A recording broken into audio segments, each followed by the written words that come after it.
Alright guys, so we're getting a lot of the early reviews for Borderlands, the film, the live action movie, and honestly, it just seems like this is another one of these films, another one of these horrible video game adaptations that didn't really have an audience that it was intended for, didn't have a purpose for existing. It just kind of like had the name Borderlands and a few people who vaguely resembled characters from the game. Although I hear that Kevin Hart is like completely like way off, kind of like how Cate Blanchett's too old for the role that she's in, all sorts of stuff. I wouldn't know. I am not a Borderlands person. I have never played the game, so I have no idea how faithful this is to the adaptation or to the original games or whatever. But the reality is, faithful adaptation or not, this just looks terrible. I mean, if you go back and just watch the trailers, watch a lot of the early review stuff, they're the early sneak peeks, this movie looks terrible. And it's currently sitting at 6% for the critics and 51% for the audience score. Right now, there's only 50 verified ratings for the audience. I imagine as they come in, it's probably going to drop even further. Because, again, the people that wanted to see this movie early on are the ones who are going to come out with a more favorable opinion of it. When it starts to get more like, if anybody actually goes to the theater and sees this movie, it's probably going to drag the score down even further. So this might be one where we see the critics and the audience score both agreeing that the movie sucks. But you have people like this Peter Howell from the Toronto Star saying there are still many cinema turkeys headed our way before the year closes, but this sci-fi gobbler mixes inept directing, terrible writing, indifferent acting, and god-awful CGI into such stupefying boredom, it feels like nothing could top it for badness. That is pretty bad. That is pretty scathing right there. And we've also seen from VG247 this article saying, Borderlands Review, you won't find a better movie to make yourself miserable this year. You're better off watching someone's Let's Play on YouTube. Ouch. This article says, it's pretty rare that I walk out of a movie theater thinking I truly just wasted 90 plus minutes of my life watching that. I mean, I've had that feeling quite a bit. I've actually done that a couple times in the movie theater, going back to my teen years with the League of Extraordinary Gentlemen. That movie was a complete turd. I think it was like 2 hours long also. Normally, I get something out of whatever it was I watched, be it joy or elation at best, perhaps anger or frustration at worst. Those negative feelings at least mean I'm feeling anything at all. They're feelings I can work with and talk about. But when I walked out of the Borderlands movie, I think all I felt was apathy, a general sense of what was the point, which is probably the most damning thing I could say about any piece of art, but calling the Borderlands movie art might be too generous. Now that's terrible. That's really bad. Because again, these are the same kind of people who will watch some of the worst movies on the planet and tell you, oh no, this is fantastic. But again, I don't think this is some sort of media bias against Borderlands. I don't think this has to do with a lack of woke messaging, a lack of propaganda. I think this could very well just be, this was just a dog shit movie. And unfortunately, that does happen way more often with video game adaptations than anything else. I feel like maybe 1 out of 10, we get like a decent or really good video game adaptation. Of course, Super Mario Brothers was fantastic, great movie. I really enjoyed the first couple Resident Evil movies, even though I know that they were not faithful to the story of the game at all. I just enjoyed them as movies, but other than that, like, there's just not a lot of good, faithful adaptations. So then, of course, we have this article from Read Write saying Borderlands Rotten Tomatoes rating surges from 0% to 3% after they find one critic who liked it. Now, this was funny. It sat at 0% for quite a while until somebody came along and said, oh no, I liked this movie.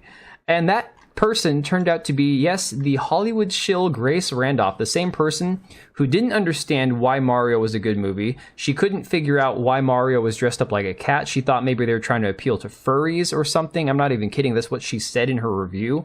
So she goes, yes, it was me, from 0% to 4% on Rotten Tomatoes. Whatever, man, I had a good time. Pretty crazy to set your review to post at 3 a.m. and discover you're the only one who liked it. I never played the game, to be fair. But again, I don't think this is a situation of like, I didn't play the games. This is not a matter of not playing the games. This is a matter of being able to recognize that something is actually not a good film. She says, I've never played the games, but I got a kick out of Blanchett starring in a movie like this and doing a great job. I do wish the script had been adjusted a bit to better to accommodate her age. Blanchett fans will enjoy this, not sure about anything else or any time else. I don't know. Maybe she meant anyone else. From what I've heard, it seems like Cate Blanchett was poorly cast for the role, and I love Cate Blanchett. But it just seems like a lot of these people were poorly cast. Now we have the CEO of Take-Two Interactive, the studio, the company that owns Gearbox, the company that made the games, all of the Borderlands games, coming out and saying, please give the film a chance. It says, but Strauss Zelnick says the company will probably continue to be selective about video game films. They're already admitting that they know that this is just never going to be a good idea again. I mean, let's be fair. You cannot have a film come out, especially in modern Hollywood, where these critics, these shills, are more than willing to give you any sort of favorable review on your film and then say, yeah, we're going to be more selective. Please go watch it, but we know that this is absolute shit. So this article here says the Borderlands film, which comes out this week, is getting some not amazing reviews. It currently is sitting at wildly low 3% on Rotten Tomatoes, and we here at IGN gave it a 3 out of 10. Of course, this is from Rebecca Valentine, who we all know sucks. And IGN, I wouldn't trust to ever give a decent review to anything that's worth reviewing. So again, the fact that they gave it a 3 out of 10 when the movie's probably more like a 1 out of 10, not a shock. I mean, they gave She-Hulk an 8. Borderlands, the franchise, is created and owned by Gearbox, which was acquired by Take-Two. Yeah, we know all that.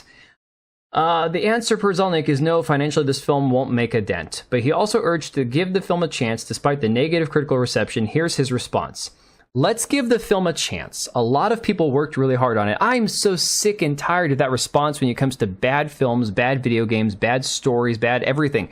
I don't care how many people, how many monkeys that typing on typewriters that can come up with Shakespeare. Clearly, there's no Shakespeare here. This is a bunch of people who got together, had a terrible idea for a terrible movie, and made a terrible product. I don't care how hard they worked on it, okay? I'm not going to give the film a chance. He says, the underlying intellectual property is phenomenal. The cast is amazing. I think the look and feel is really terrific. So let's see what audiences have to say. But to answer your question, no, the performance of the film wouldn't have a financial impact on us or the franchise one way or another.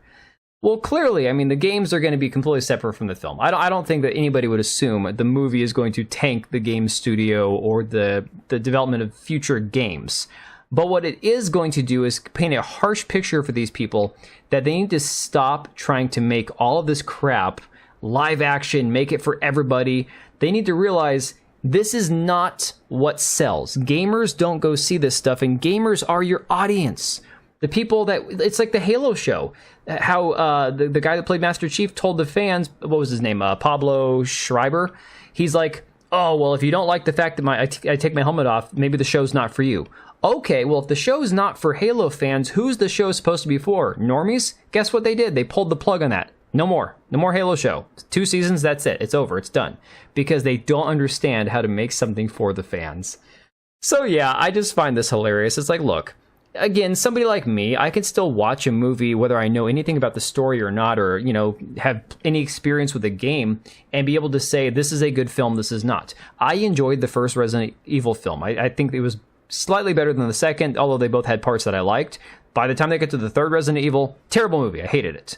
But again, this is just so sad. I mean, this is one of those things where I wish they would stop with these freaking video game adaptations. Stop making movies out of them. Most of these games have so many cinematics in them, we don't need more movies. But I'm going to cut it right there, guys. Let me know what you think about all this. I will catch you later. All right, and if you made it this far, thank you so much for watching the video. Thank you for being here. I do have 2 channels, Minimal Effort Podcast, as well as my gaming channel. I do have a Twitch and Kick for my gaming channel. We do live streams over there occasionally, maybe once a week. And then if you are in the market for a new PC, make sure to check out Meta PCs. Click the link I have down below. Use code TBO at checkout for a special discount. Thanks again for watching, and I'll see you next time.